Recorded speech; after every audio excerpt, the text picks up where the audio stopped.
What's up, people? Welcome back to the channel. So this I was kind of going over like different cards that I wanted to put in, and to be honest, I ended up kind of over the weekend I faced like a deck that I haven't faced in a long time, TGs, and like the last time that I like heard of TGs or even faced TGs was back in 2012 during the TG stun era.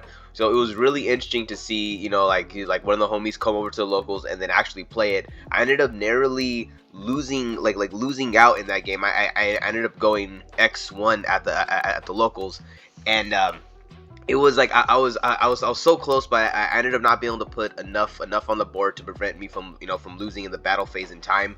So it was just extremely interesting, and I'll probably maybe I might do like a separate market watch, kind of like focusing on more on other cards so that that kind of came out of AGOV. But as they're doing the combos, I kind of wanted to see like what it's like, are some of these cards really still going up? So with I know a little bit of a long intro, but with all that out the way, if you like what we do, please feel free to like and subscribe. If not, it's all cool. Trying to get a 500 subscribers, got a giveaway when we get to 500. So with all that out of the way, let's go ahead and get to it. XL Synchro Stardust Dragon.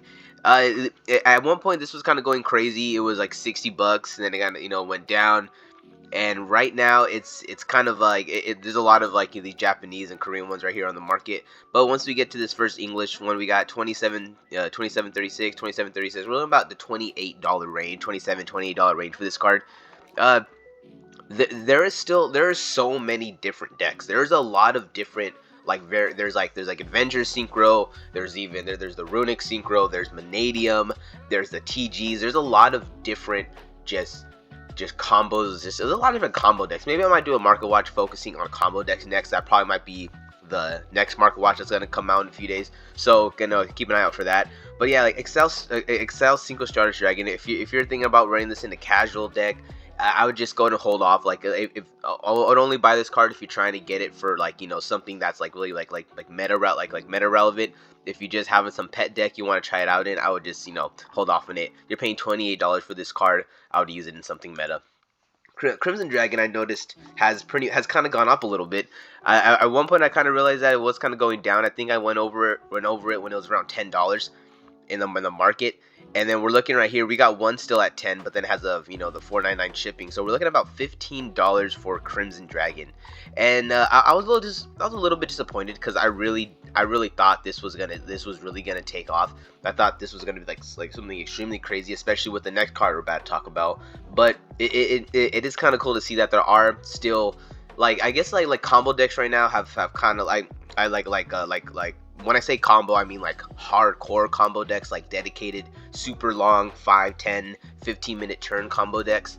Like a lot of those have kind of like a lot of them are still tier 1. Like some are like some would be considered tier 1. A lot of them may be tier 1.5. But it's kind of cool to see that they're still holding it down. He's still got a couple cards right here. $15 for this card really isn't bad. If you pull it, that's still some pretty cool value. Hot Red Dragon Archfiend King Calamity. This is a card that I thought was kind of gonna take off way more. I thought they were gonna be like 5, 6, up to $5 a copy. And it's talking about the ultra rares right here, especially the original one. But you get the super rare from the structure deck for like $10. It came the new one $10 for 10 cents. That came in the new structure deck. You got the rare for like 11 cents. The ultra right here is probably going in the dollar range. And then you got the original ultra rare. To be honest, this one is probably more of like I guess what you would want to pick up if you're because to be honest, you get a live play unlive 176, near mint unlive 189. So we're like the near mint first ed for 195. So we're looking at about pretty much like, if you want to get a near mint first, you're looking at $2 to $3, about $2 for like a live play unlimited. So like I said, if you want to get it and you want to get the shiny one, I would just kind of get the high rarity, because it's really pretty low, but it's also a lot of budget options. SP Little Knight is a card that is just going wild. Every time I look at this card, it feels like it's going up. It was, originally everyone thought that it was going to do what the market does. It goes, everything goes up hype, then it kind of goes down, then it goes even lower, and then you kind of start picking up your things. But as popular as it was, as popular, as it came. The lowest it got, I know the lowest it got was about 70. I do remember going for 70 for a bit, but that was for a very short time. So we're looking at 80 is like the bottom out price. But right now we're looking at 100 and like 104 right here with the shipping. Yeah, with the was that like $5 shipping with the 109, 108 with the $1 shipping. We're looking at $110. This card is just non-stop. To be honest, about on Friday, someone asked about it and it was 105, and it's already going to 1010. The 1010, it's already going to 110. Man, this card's doing everything. It has me freaking tripping out over here. I'm thinking it's worth $1,000. But this is like, to be honest, I'm really glad that you don't need 3 copies of this card. Like I'm glad like this is kind of just like a one of that you use in your deck. But this right here, this card does change a lot of things up. It really does create interactions that do make or break decks. Like having like it isn't only the ability that's like banishing cards, like being able to like banish stuff, but it depends on what you like, like what you like what you blink away. If you blink away your own Barone, then your Barone can negate again if you already negated. If you blink away your opponent's monsters, then it's gonna have, it's going to be able to, if you blink away your opponent's monsters, it's going to interrupt them, depending on what they're doing here. So like, it's just like I guess like the way Yu-Gi-Oh, the way Yu-Gi-Oh is right now. SP Little Knight kind of came out at the perfect moment to where it isn't super strong, but at the same time, it's just strong enough to just interact with so many different decks to make it good. I kind of went on below to round this card because I kind of realized that even though it's very simple, it's like it's a very simple effect. It doesn't seem like it's gonna really wreck too much, but it really does make a huge difference. And I understand why it's going up to 110. So if you want this card, it is 110. If you don't have it, you missed out. That's just how it is. Wanted Seeker of the Sinful Spoils is another card that's starting to go up. Well, it's been going up. It's another card that kind of like went down a bit, and then second people started like people started kind of really solidifying themselves in the new meta. It looks like the Snake Eye engine is freaking crazy. You see this kind of little U right here. It went down to 52, which is about the lowest, and then shot back up to about $80. So right here we're looking at 79. Yeah, here we go. Like, yeah, $79. We're looking at $80 for this card. Like, if you want to run this, we're looking at $80. Maybe I might do a separate video talking about how expensive Yu-Gi-Oh's gotten. I will say that compared to old school Yu-Gi-Oh, like around the time of Edison format 2011 and also 2012, even also 2013, 14, and 15, like Yu-Gi-Oh has very much calmed down. Like there's not as many decks that that do this, but at the same time it is getting a little bit out of hand, especially with this. We're looking at $80 for a copy. That's a lot of money. So if you were thinking about running this, I think it's too late. It is already really high. But if you feel like if you feel like this is what you want to do, then this is how much you're paying. You're paying $80. Superstar Slayer Typhon Sky Crisis. Alright, let's talk about Typhon real quick. Originally I thought Typhon was great, amazing.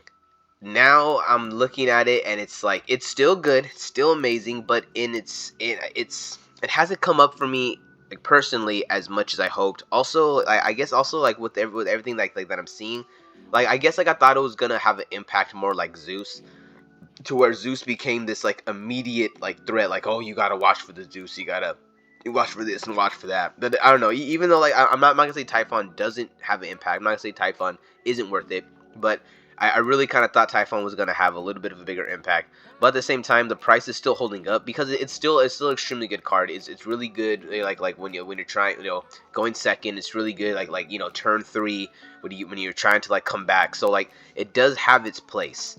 So yeah, I'm not gonna sit there and say it doesn't have its place. Just personally, I feel like I wish it had like a way bigger of an impact. It did kind of have a resurge in its price, but now it's kind of like settled down. We're looking at about 18.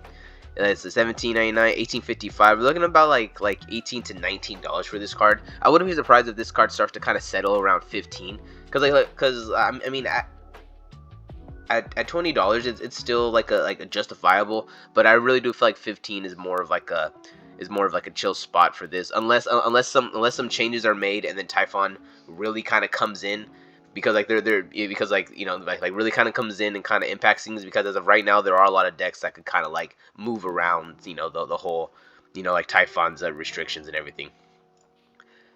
Oh, here we go. All right. Oh, a little low. All right. Diabalsa the Black Witch. This is another card that's just been like going down. Even though the most important one is honestly is the Searcher. I think you only run 1 or 2 copies of the Black Witch if I'm not mistaken, actually. So she's just kind of like been going down. Like she was holding on to that. She was kind of holding on to like a $30. Yeah, she was kind of holding on to like that $30 price point, but she's been kind of slowly slipping down, and we got them right here, 20, 21. So we can get it for like 20 bucks. Yeah, there is a couple of parts of the engine that are not completely expensive, but once you put it all together, you're spending a lot of money on this engine. And the last thing I want to talk about is pulling the rug. It was kind of crazy today. Well, not today, yesterday. I actually ended up trading a freaking Ash Blossom and Joyous Spring for a super rare pulling the rug.